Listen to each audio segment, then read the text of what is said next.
ustedes? Muy buenas noches y bienvenidos a un nuevo programa de los consejos de Manolo, que como todos los martes nos reúne a la mesa familiar para hablar de estos temas de prevención, de salud, de recomendaciones, como siempre les digo, tratando de evitar llegar a la enfermedad, ¿no es cierto?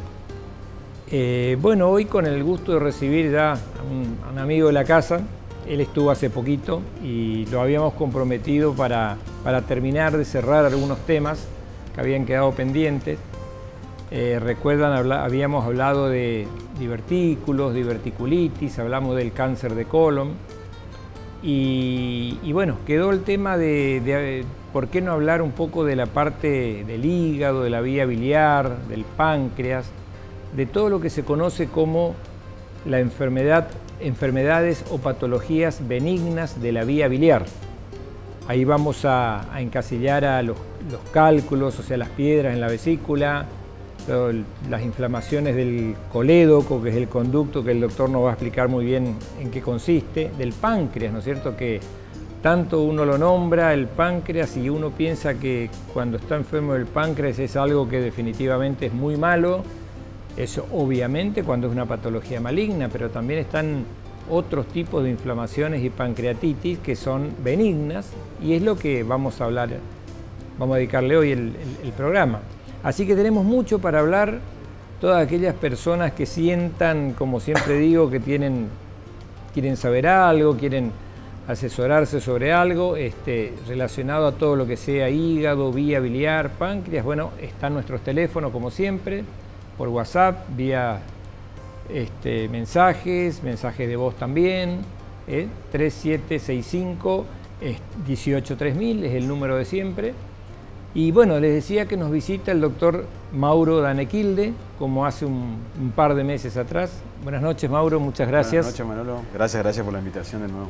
Bueno, yo les decía que Mauro es, digamos, él es cirujano general, es especialista en cirugía mini-invasiva también. Les contaba que trabaja en el hospital, trabaja en el Sanatorio Boratti. Y bueno, gustosamente hoy él se prestó a venir para terminar y redondear esto. Y ahora, charlando antes que empiece el programa y mientras iba al noticiero, dice, pero nos queda todavía una parte que es la parte tumoral de la parte digestiva. O sea que tenemos tiempo para hacer, seguramente nos volverá a visitar.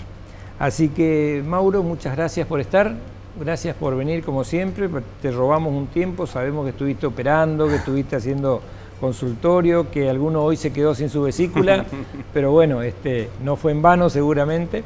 Así que, personalmente agradecido, en nombre de todo el equipo también y en nombre de los televidentes, obviamente. Así que el programa es tuyo. Y hasta acá hablo. Muchas gracias por favor. Agradecido soy yo nuevamente por la invitación, la confianza y bueno, este tema también de venir a como decís vos, a dar esta prevención, digamos, o hablar de temas para prevenir. Sí. Que siempre, como decía la abuela, es mejor prevenir que curar. Obvio. Así que bueno, vamos a hablar un poquitito sobre la patología benigna de la vía biliar, ¿sí? Para empezar a hablar de este tema tenemos que hablar un poquito de anatomía y ubicarnos de qué se trata esto, ¿sí? La vesícula es un órgano que forma parte del sistema biliar que compromete al hígado. El hígado tiene un conductito, ¿sí?, que comunica lo que el hígado fabrica, que es la bilis, hacia el intestino, ¿sí? Sí. En el medio del camino, ¿sí?, como está en la imagen, en el medio del camino está este órgano verde, ¿sí?, que es la vesícula, que se encuentra por debajo del hígado y por encima del duodeno, ¿sí? ¿Y qué es o qué función cumple dentro de este sistema? Pura y exclusivamente de almacenar bilis que produce el hígado. Tengamos en cuenta que más o menos la producción de bilis diaria es entre 1,5 litros a 2 litros por día, ¿sí? 1,5 litros. 1,5 litros a 2 litros por día, ¿sí? Obviamente no se almacena todo dentro de la vesícula, sino que por este conductito, que es la vía biliar, la descarga dentro del intestino, ¿sí? ¿Cuál es la función de la vesícula? Únicamente contener bilis que es enviada por el hígado y que se produce sobre todo cuando estamos en ayunas, ¿sí? Por eso, cada vez que ustedes van a hacerse un estudio o algo de la vesícula, el ecografista le pide que vayan en ayunas. Bien. ¿Para qué? Para que esa bolsita esté llena de bilis, ¿sí? Entonces, ¿qué sucede? En el momento que comemos, el alimento pasa al duodeno y cuando está en presencia del duodeno, es como que hay una señal o el sistema digestivo interpreta que está el albolo alimenticio en el duodeno y se contrae la vesícula y elimina todo su contenido a el intestino para ayudar a digerir un tipo de comida muy especial que es aquella rica en hidratos de carbono, rico en grasas, ¿sí? Entonces ese es el momento en el cual funciona. Ahora, cuando esto se ve alterado, ¿sí? Cuando la vesícula no logra eliminar todo su contenido, se produce la retención de bilis, sobre todo en el fondo. ¿Sí? Sí. Esa retención de bilis, la bilis tiene la capacidad de, cuando no circula, condensarse. Y empieza a formar lo que se denomina el barro biliar. Secundariamente al barro biliar se producen las piedras. ¿Sí? ¿Cuáles son los síntomas de esto? Dolor, mala digestión, o sea, el paciente viene al consultorio y te dice, doctor, cuando como me hincho, Sí. siento que como y que la comida me cae pesada, siento que como y tengo náuseas y me duele por debajo de la costilla en el lado derecho del abdomen. ¿Sí? Esos son síntomas de que cuando la vesícula tiene piedras, ¿qué intenta hacer? Con cada contracción, eliminar la bilis junto con la piedra. Bien. Gracias a Dios, en la gran mayoría de los casos, las piedritas son más grandes o tienen un diámetro más grande que el conducto. Entonces, no necesariamente las circulan por dentro de los conductos. Pero, como está en esta imagen, esa piedrita llega hasta el conducto cístico, que es ese conductito que comunica la vesícula con el ahí conducto sería biliar. donde sale la bilis. Ahí sería donde sale la bilis, donde esta vesícula descarga la bilis. Bien. Tomen como ejemplo la vesícula como un globito. Tiene una única salida que es ese conductito. Entonces, esa comida llega, se necesita de este pool de bilis para poder digerir, ¿sí? ¿Y qué pasa? Como ese cálculo queda impactado en la salida de la vesícula, no logra eliminar Bien. esa bilis, entonces, por ende, la comida no se reabsorbe y por ende empieza a congestionarse la vesícula y a dar el dolor, el cólico biliar, que es donde inicia el problema, el cólico biliar. El cólico tiene un tratamiento médico,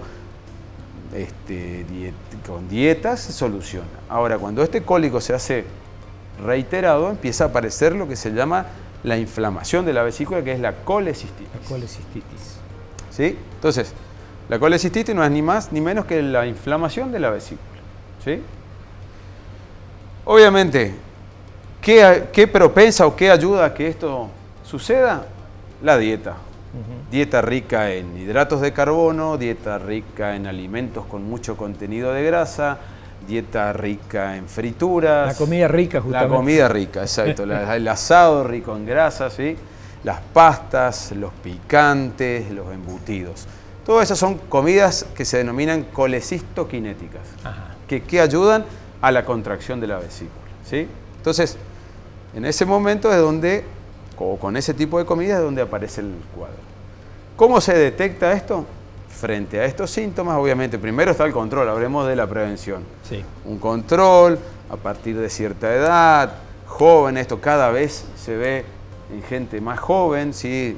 Vos, pediatra, sabrás que hay chicos menores de 15 años que realmente sucede y son operados de vesícula. Y cada vez más. Exactamente. Cada vez más. Está obviamente ayudado por en nuestra localidad sobre todo, ayudado por este tipo de alimentación, ¿sí? Entonces, ¿cuál es la primera consulta? Frente a la primera consulta, que es este dolor o esta distensión, nosotros lo que hacemos es pedirte una ecografía. Esa ecografía es el primer camino donde con cierta preparación se puede llegar al diagnóstico de esta patología, ¿sí? Que obviamente, reiteramos, es una patología benigna que con una simple ecografía se puede diagnosticar y posteriormente tratar. Bien. ¿Sí? Bien. ¿Cuál es el tratamiento de esta patología? Siempre la pregunta es, doctor, ¿y si se abre la vesícula, se saca las piedras, se termina el problema? No, doctor, en la placita venden, ¿sí? El famoso rompepiedras. Si no, tomo eso, ¿me soluciona el problema? Sí, sí, sí. No.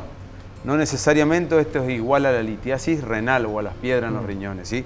Esto, si la piedra sale de ese lugar, termina trayendo otros problemas que más adelante iremos contando. Pero la solución de esto es quirúrgica. No existe otra solución que no sea la quirúrgica. Obviamente está el momento, si es el momento, no es el momento, pero la solución de esto es quirúrgica y la cirugía que se realiza es la colecistectomía en estos tiempos, laparoscópica. Sí. Yo ahí viene perfecto esto que contás porque cuando, bueno, obviamente que vos sos bastante más joven que nosotros. Esto es lo que nosotros veíamos frecuentemente, o sea, cuando decían, me van a operar de la vesícula, ya sabíamos que uno salía con un corte bastante como la imagen de la derecha, ¿no es cierto? Que era una cesárea acá arriba, ¿no? Más o menos.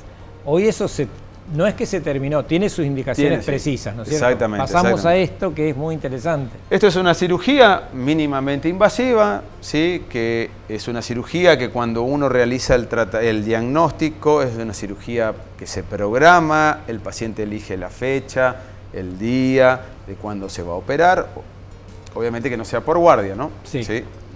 Es una cirugía mini-invasiva, decimos que consta de la colocación de unos tubitos en el abdomen, se inicia por el ombligo y después se ponen 3 tubitos más, como está en la imagen, ¿sí? Y lo que hacemos es ligar ese conductito que comunica la vesícula al conducto biliar y extraer la vesícula. Bien.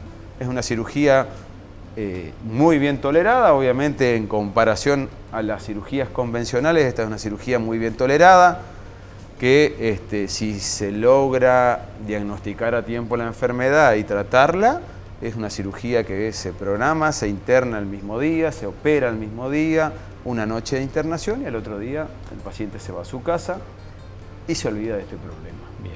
¿Sí? Ahora, te pregunto, te sacás la vesícula con un procedimiento mini invasivo que incluso en algunos centros se hace a la mañana y se van a la tarde a veces, Sí. en otros centros se quedan hasta 24 horas por precaución, más que nada. Ahora, te sacaron la vesícula. ¿Qué pasa con eso? ¿Esa bilis que iba a la vesícula se sigue produciendo? ¿A dónde va? Claro. Habíamos dicho al principio que no queda como asustado. exacto, Si, bueno, que no esa producción de 1,5 litros sí. No se almacena toda en su totalidad en la vesícula, sino que circula. Ajá. ¿Qué hace el sistema biliar? Al no tener ese reservorio de bilis, lo que hace es dilatar, aumentar el tamaño de esos conductos y permitir almacenar dentro del mismo conducto ese pool de bilis que se necesita en el momento de la comida. Obviamente, el postoperatorio de esta cirugía es muy bien tolerada porque la recuperación física es rápida. Uno a la semana, a los 5 días, está haciendo sus actividades, ¿sí? Pero la recuperación con respecto a la dieta es un poco más lenta, ¿sí? Porque esto de dilatar el conducto y reemplazar lo que cuando antes estaba en la vesícula tiene un tiempo, más o menos de 20 a 30 días, ¿sí? Obviamente no todos los pacientes son iguales, algunos requieren un tiempo más, otros requieren un tiempo menor, ¿sí? Pero es eso cómo se reemplaza la ausencia de la vesícula. Bien. O sea que ha cambiado. ¿Y en qué casos uno debería ir a hacer una cirugía un poquito mayor, digamos, en el... No la bueno, esos casos están reservados, se sigue haciendo, obviamente se hace, ¿sí? Habíamos hablado de que este cálculo puede generar un proceso inflamatorio en la vesícula, que es la colecistitis. Muchas veces estas colecistitis, ¿sí? Se pueden solucionar de forma laparoscópica y otras veces no. ¿Por qué? Cada proceso inflamatorio que tenga la vesícula va a generar adherencias en el abdomen, tanto en el hígado como con los intestinos que están alrededor. Entonces, esos procesos, cuando se hacen muy crónicos, ¿sí? Generan que en el momento de la intervención mínimamente invasiva se haga muy dificultosa, con el riesgo de herir, lastimar o cortar ciertos intestinos. Entonces, En esos momentos hay veces que no se puede continuar por este método y se decide la conversión de la cirugía. Bien, ¿sí? bien. Otra causa por la cual se puede realizar es cuando los pacientes están con muchas cirugías, muchas intervenciones en el abdomen. Nuevamente estas adherencias pueden generar que se haga muy dificultosa la visualización o la técnica y requiera de intervenciones mano asistidas. ¿sí?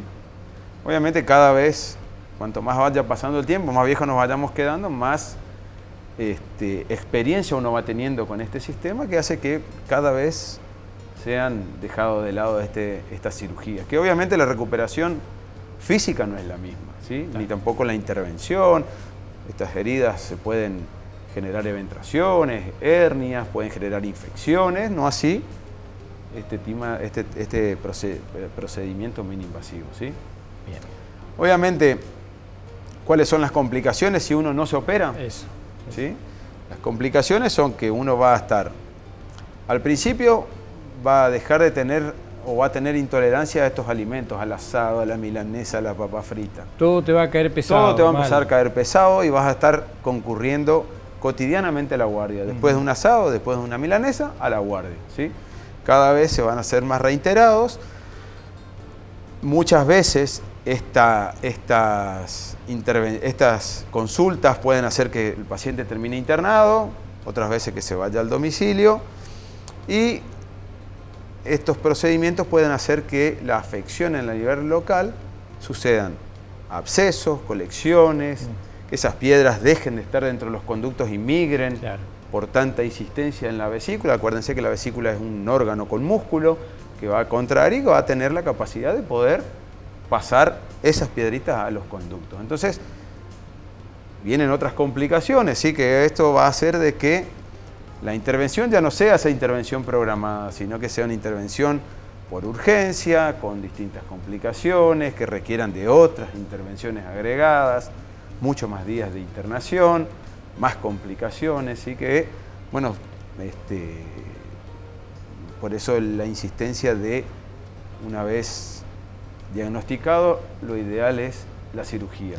Electiva, elegir el día, elegir el momento, ¿sí? Porque muchas veces esto puede ser que te suceda dentro de la ciudad con tu cirujano amigo o te suceda en otro lado del mundo o en otro lado del país, en un viaje, y siempre está esto que sí, el abuelo sabía que tenía las piedras, pero bueno, nunca tuvo el síntoma. ¿sí? Entonces, frente a este diagnóstico, siempre lo que nosotros aconsejamos en el consultorio es que se programe la intervención, se trate de resolver, porque no es nada más lindo que operar una vesícula sin ninguna patología agregada y la intervención sea una noche de sanatorio que con complicaciones. ¿sí? Así que esa es la recomendación frente a esta patología. ¿sí? Bien. Si a vos te llega al consultorio un paciente joven, 30 años, sano, deportista, y que dice, supongo que te habrá pasado alguna vez, que te dice, yo estoy bien, me siento bien, como normalmente, hago actividad física, pero toda mi familia tuvo problemas de vesícula. ¿Qué puedo hacer yo para no tenerlos? Para no formar cálculos, para que un día no me tenga que sacar la vesícula, o necesariamente voy a terminar con un problema de vesícula. Esto no es...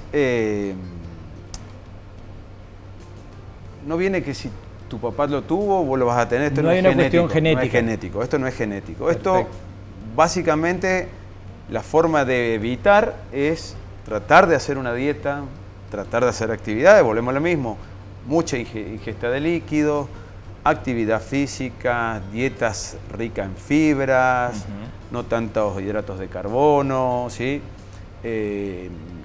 Evitar un poco el consumo de grasas, de frituras. Eso hace que la vesícula trabaje y trate de eliminar cada vez más esa bilis y no exista esta retención de bilis con la posterior formación de piedras.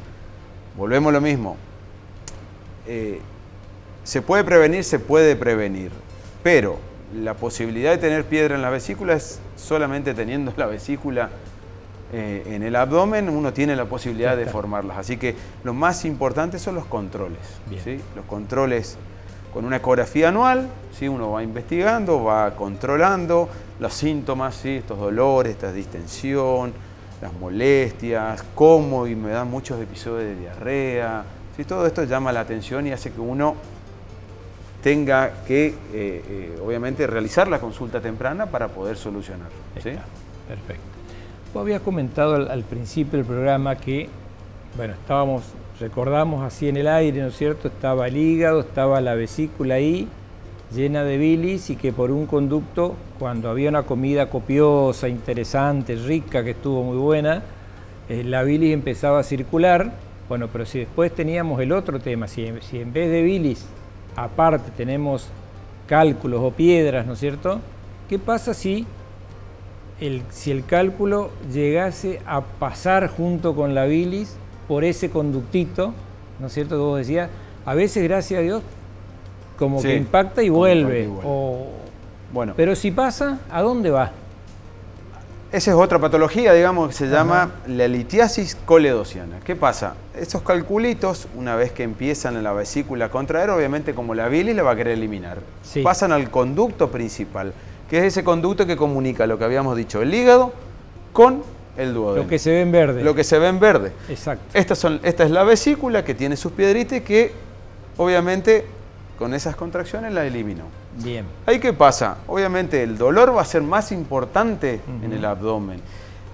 Y estas piedras lo que van a hacer es obstruir esa circulación de bilis hacia el duodeno. Entonces, una vez que la bilis no circule, va a empezar a aumentar dentro del hígado. Entonces, decimos 1,5 litros de bilis por día, que se quede dentro del hígado hace que en un momento el hígado explote. Pero no, gracias a Dios esto no sucede, porque con cada conducto de bilis que circula en el hígado, circula una vena al lado.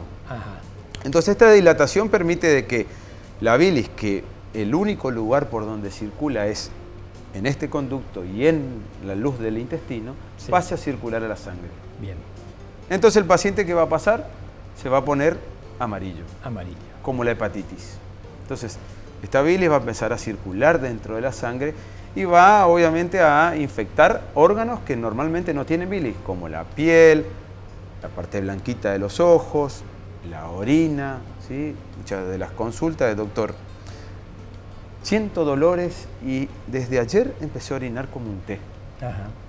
Eso significa de que la bilis, por algún motivo, que en este caso son las piedras, no circula dentro del conducto. Correcto. La bilis dentro del conducto intestinal es lo que nos da esa característica de la materia fecal, que es el color. ¿Sí? Cuando esto no circula, la materia fecal se va a volver arcillosa, más parecido a la arcilla. Entonces, eso se llama síndrome coledociano. ¿Qué sucede ahí? Ahí hay que estar atento porque esta ya es una patología un poco más grave que lo que estuvimos hablando de la vesícula. ¿Por qué? Porque el paciente cuando la bilis no circula dentro del intestino y si no empieza a circular en la piel, empieza a tener problemas. La piel, picazón. El dolor que genera, ¿sí? Estas piedras que se impactan ahí, la orina, ¿sí? En el cerebro, entonces pueden tener alteraciones. El abuelo empezó a decir cosas que normalmente no dice. Incoherentes. Exactamente. Y por una cosa muy que hay que prestar mucha atención es cuando un paciente está amarillo y tiene fiebre, eso es una urgencia. ¿Sí? Eso, el paciente deja de tener un síndrome de coledociano y pasa a tener una colangitis. Es una infección. Eso es una infección dentro de los conductos del hígado y en el hígado propiamente, que es una urgencia. Eso requiere de un tratamiento. Perfecto. ¿Cómo se puede tratar esto? ¿Cómo se puede diagnosticar, perdón? Sí.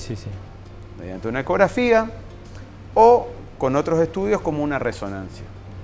La resonancia tiene una capacidad, una capacidad sí que nosotros usamos mucho, que es de mostrarnos todo este dibujito, pero en el estudio, en la resonancia. ¿Sí? Esto que hace que se dibuje perfectamente el árbol biliar y nosotros veamos si hay ocupación o no de estas piedritas. ¿Sí? El tratamiento de esto se puede tratar de dos formas. Unas, obviamente hay que entrar de forma laparoscópica y resolver la vesícula e instrumentar mediante ese conductito que la comunicaba a la vía biliar principal con un aparatito que se llama canastilla y extraer esas piedras. O sea, también se puede hacer por vía laparoscópica. Laparoscópica también. O sea, con los agujeritos chiquititos. Con los agujeritos chiquititos nosotros entramos en ese conductito y extraemos, ¿sí? Y la otra forma de solucionar es por vía endoscópica. Ajá. O sea, meternos adentro del intestino por una endoscopía y llegar a esa puertita que comunica la vesícula, el conducto con el intestino y con la misma canastilla extraer. Ahí sería entrar por la boca. Por la boca, por una endoscopía. Con una endoscopía. Sí. Eso se llama endoscopía, papilotomía endoscópica. ¿Sí? Perfecto. Eso también es una cirugía, obviamente, requiere de anestesia, de internación, pero bueno, la forma, volvemos a lo mismo, de evitar esto es controlarse, ¿sí?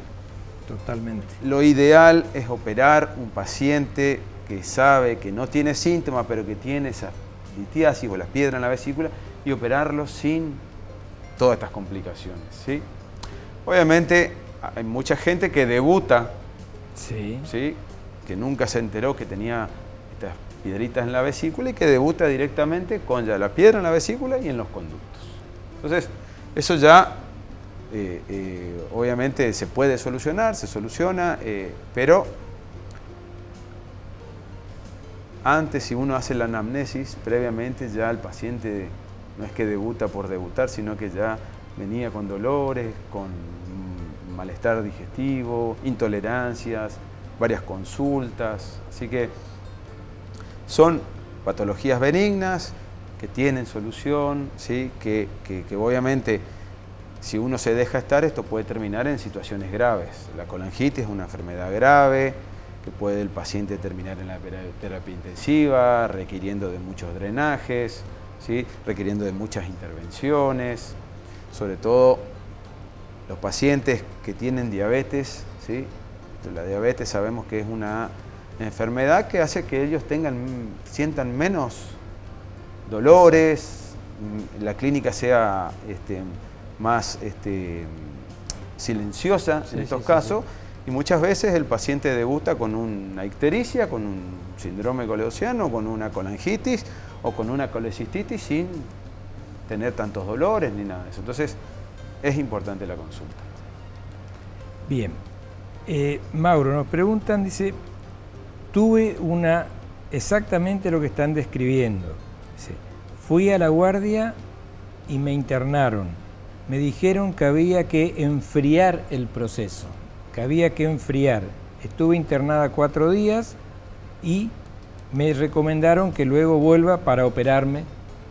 Y bueno, evidentemente está en eso. No, eso evidentemente tuvo un cuadro de colecistitis, que esto es enfermedad de la vesícula, que obviamente siempre lo ideal es, dependiendo la clínica, la ecografía, ¿sí? Es ver el momento de solucionarlo. Muchas veces intentar solucionar en la misma internación puede traer estos problemas que habíamos hablado, de que los intestinos están todos adheridos a tratar de solucionar esa inflamación. Sí.